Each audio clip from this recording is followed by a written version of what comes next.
안녕하세요. 안녕하세요. 잘 지내셨는가요? 네. 오늘은 제가 조선의 개혁을 성공시킨 사람들 6사람을 소개해 보려고 합니다.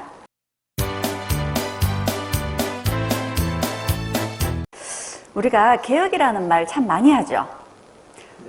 지금도 많이 하지만 과거에도 그리고 역사 속에서도 개혁이란 말을 많이 했던 것 같습니다. 그런데 왜 시대마다 개혁을 외칠까요?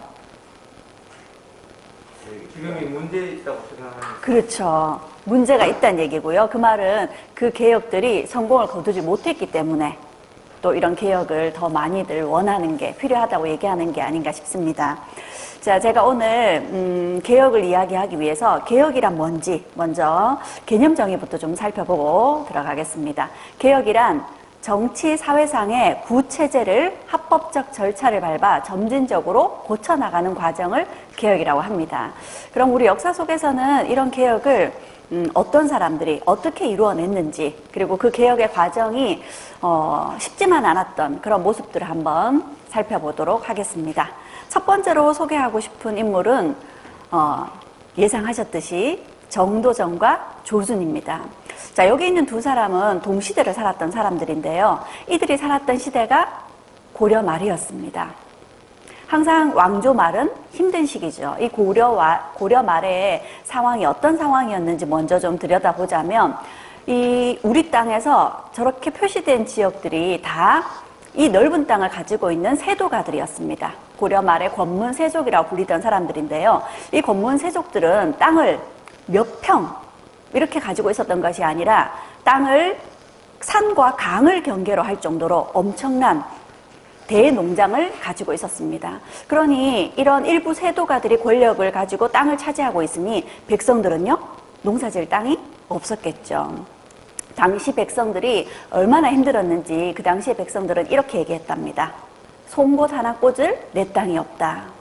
그리고 또 이렇게도 얘기했습니다.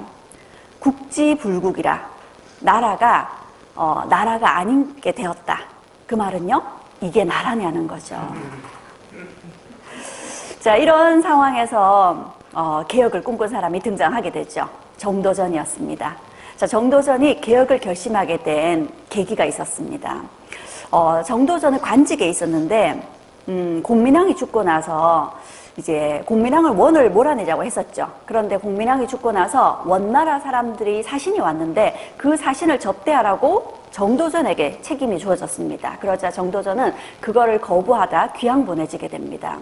이렇게 이제 귀양을 보내졌으니 정도전은 끈떨어진 신세가 됐죠. 정도전 주위에 있던 사람들이 다 떠나버립니다. 그럴 수밖에 없겠죠. 그런데 이 귀양지, 정도전이 귀양 갔던 나주에서 나주 백성들은 정도전을 유배온 사람이지만 이상한 시선으로 바라보지 않고 똑같은 사람으로 대접해주고 똑같은 이웃으로 이렇게 품어주더라는 겁니다. 그래서 사람들이 참 따뜻하네. 백성이라고 그냥 무시해서는 안 되겠네 이런 생각이 들었고요. 마침 또 마을 사람 중에 한 사람이 정도전을 찾아옵니다. 찾아와서 유학자 분이 이렇게 귀양을 오셨다는데 대단한 분이라 그래서 제가 뵈러 왔습니다 하고는 정도전에게 이렇게 찾아와서 묻습니다. 당신은 사리 사욕을 채우다가 귀양을 온 겁니까? 아니면 권세가에게 아부하다가 사람들의 미움을 사서 귀양을 온 겁니까? 이렇게 물었어요. 그러자 정도전이 둘 다 아니다 라고 얘기를 하자 마을 사람이 이렇게 얘기를 합니다. 그렇다면 나는 그대의 제목을 알겠다. 힘이 부족한 것을 헤아리지 않고 큰 소리를 치다가 아니면 그때의 불가함을 알지 못하고 바른 말을 하다가 혹은 지금 세상에 났지만 옛사람들을 사모하고 옛사람들의 말만 옳다고 얘기하다가 그리고 아랫자리에 있으면서 윗사람을 거스른 것이 죄가 되어서 귀양 온 것이죠. 이렇게 딱 얘기를 하는 겁니다. 정도전이요, 전곡을 찔렸습니다. 그러면서 당신 참 대단하다. 날 스승으로 섬기고 싶다. 하는데 그분은 나는 가족들을 위해서 농사 지어야 됩니다. 하고 떠나더라는 거죠. 그런 이제 마을 사람을 만나면서 그동안 내가 백성이라고 생각했던 사람들, 좀 모자란 사람들이고 부족한 사람들이라고 생각했던 사람들이 의외로 지혜롭고 그리고 굉장히 밝고 따뜻한 사람들이다라는 걸 알게 된 거죠. 백성을 새롭게 보게 된 겁니다. 자, 정도전에겐 또 다른 계기가 있었는데 모친상을 당해서 심효사를 하고 있던 중에 정몽주가 책을 보내줍니다. 맹자라는 책이었습니다. 근데 이 맹자가 상당히 또 위험할 수 있는 책이거든요. 맹자에서 강조하고 있는 것이 뭐냐면 민심입니다. 백성이 가장 귀하고 나라의 사직은 그 다음이고 군주는 그보다 그 다음이라는 거죠. 그래서 이런 까닭으로 백성의 마음을 얻지 못하면 천자가 될 수 없다. 백성의 마음을 얻어야만 천자가 될 수 있다. 민심을 가장 중요하게 얘기를 하고 있는 겁니다. 이 맹자 책을 이제 정말 심도 있게 읽으면서 정도전의 생각이 바뀌었습니다. 민심이 가장 중요하다. 백성을 가장 중요하게 생각해야 되는구나 하고 백성을 다시 보게 된 겁니다. 자, 그러니 정도전의 생각에는 백성을 위한 나라를 만들어야 되겠다. 백성을 위한 개혁을 해야 되겠구나. 이런 꿈을 꾸게 된 거죠. 자, 그런 정도전이 그런 꿈은 꾸게 되었지만 그 꿈을 실현시키기에는 정도전이 가진 게 없었습니다. 그런 정도전에게 그런 개혁을 실현시킬 수 있는 날개를 달아준 사람이 있었습니다. 누굴까요? 그렇죠. 이성계입니다. 당시 그렇지 않아도 이성계는 인기가 많았었는데 위화도 해군에 성공을 거두면서 이제 일약 1인자로 세력을 가지게 됐죠. 그리고 이 이성계는 귀양가 있던 그리고 이제 10년째 관직에 돌아오지 못하고 있던 정도전을 불러들입니다. 그리고 정도전의 개혁에 힘을 실어주게 되죠. 자, 그런 이성계의 뒷받침 하에서 정도전은 그럼 어떤 개혁들을 추진했을까요? 정도전이 여러 가지 개혁들을 했습니다. 우리가 정도전에게 붙여진 별명이 조선의 설계자다. 이런 이제 별명들이 붙여져 있죠. 조선이 개국되고 나서 정도전은 많은 개혁들을 했습니다. 그런데 오늘은 정도전이, 그러니까 이성계와 정도전이 조선을 개국하기 전에 위화도 해군으로 이성계가 권력은 잡았고 고려 사회를 개혁하고자 그 당시에 고려 사회를 이것부터 개혁해야 된다 하고 정도전이 주장했던 것이 토지개혁이었습니다. 정도전이 주장했던 토지개혁은 계민수전이라는 이름의 토지개혁이었어요. 그 당시에 세도가들이 가지고 있는 많은 땅들을 국가에서 다 회수합니다. 국가에서 다 몰수를 해서 그거를 농사 짓는 백성들에게 똑같이 다 나누어 주자는 거죠. 굉장히 파격적이고 굉장히 혁명적인 그런 개혁안이었습니다. 자, 그럼 이 정도전의 개혁안들이 받아들여졌을까요? 쉽지 않았을 겁니다. 권세가들의 반대로 쉽지 않았는데 당시 이성계 역시도 이 정도전의 개혁을 밀어주려고 애를 썼지만 당시에 국악 세족들이 자신들에게 이게 불리하다는 이유로 이제 반대하고 비방하고 방해를 해서 결국 이 개혁은 성공을 거두지 못했고요. 그래서 결국 백성들로 하여금 이러한 개혁의 혜택을 입지 못하게 되었다. 그래서 정도전이 꿈꿨던 계민수전은 이루어지지 못했습니다. 자, 그런데 이 정도전의 계민수전은 성공을 거두지 못했지만 정도전과 같은 시기에 조금 다른 개혁을 주장한 이가 있었는데 조준이었습니다. 자, 그럼 조준은 어떤 개혁을 주장했을까요? 자, 조준 역시도 당시에 이런 상소를 올렸는데요. 토지제도를 올바르게 해야만 국가의 살림살이를 풍족하게 할 수 있고 민생을 넉넉하게 할 수 있다. 이게 가장 시급한 일이다.